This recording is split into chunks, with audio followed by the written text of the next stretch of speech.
Hello, the 217th day of Ukrainian resistance. Mediacentru of Ukraine is working. My name is Vasil Samokhvalov, and we're about to begin our briefing with Vitalii Kamozin, the operations director of the United Jewish Community of Ukraine.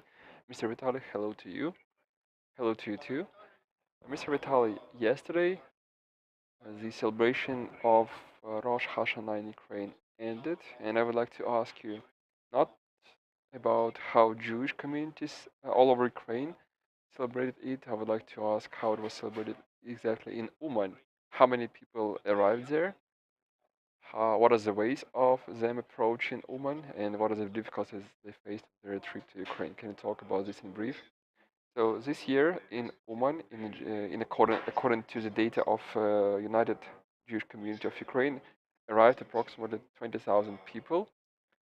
Israel canceled the charter connection with Ukraine, and those people had to move a regular transportation means to Uman mostly, and also we had a huge amount of them coming from the United States, and most of them were using their private transportation means. I would also like to say that this year law enforcement have increased the high level of security. All assets have been coming to Ukraine through separate checkpoints. They were going through registration in order to avoid any provocations, and their personal belongings were taken a look at.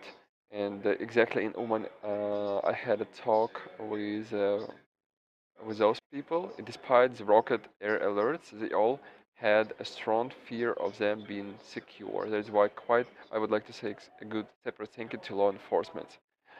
How will their way home be projected? Well, yesterday, upon the celebration, most of them have already left Uman, and they will be coming back home in the same very manner as they were approaching Ukraine. In one of the buses, we had a fact: one man died because of the age when they were coming back to western border of Ukraine. Unfortunately, he felt bad on the way home, and ambulance was not able to make it past to the place where this bus was. So yeah, we had this incident.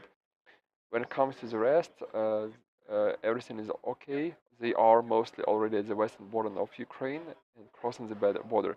How do the region administration dealing with these people? Because since they were provoking not to come to Ukraine because of the celebration. Well, this year, Rabin Ahman Foundation, together with military administration, together with local administration, have designed the plan of these people coming to Ukraine. And even though they were urged not to come to Ukraine for celebration, and the embassies of Ukraine in Israel, in the United States have urged people not to come to Ukraine, but most of these people have shown their belief in the armed forces of Ukraine and came to Ukraine. From the point of local administration, they have shown a high level of organizational process, and I would like to say separate thank you to them. So after the celebrations, they will go back home to Israel and to the States, correct?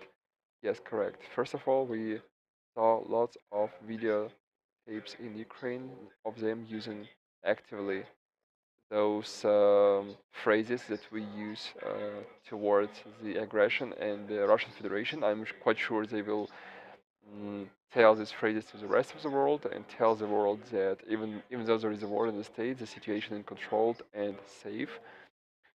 And will also urge any additional help to Ukraine from their side.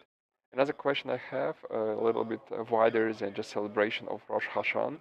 These days, President of Ukraine Volodymyr Zelensky was accepted as the most influencing Jew in the world.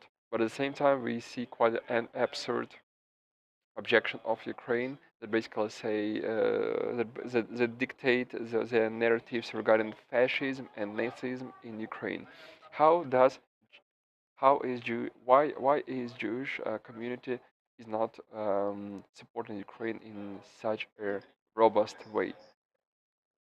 Well, one should not do the associations with the Jewish community of the world, and one should not think the Jewish community is quite united in their efforts. Yes, we have many numbers of Jewish communities in Judaism, and from the side of Jewish organizations of USA, for example, the huge help to Ukraine is coming to Ukraine.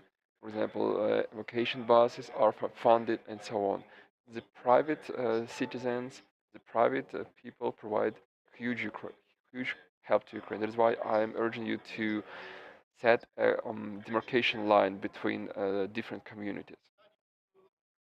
The question maybe to you, but mostly maybe you know something.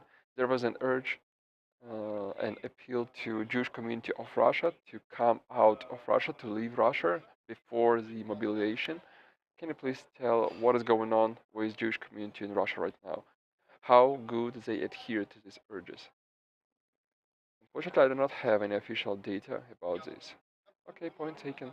Thank you so much. We had today Vitalii Kamozin, Operations Director of the United Jewish Community of Ukraine, who told us about the conclusions of celebration of Rosh HaShanah in Ukraine and in Uman. Thank you for this. Our work continues tomorrow, and I will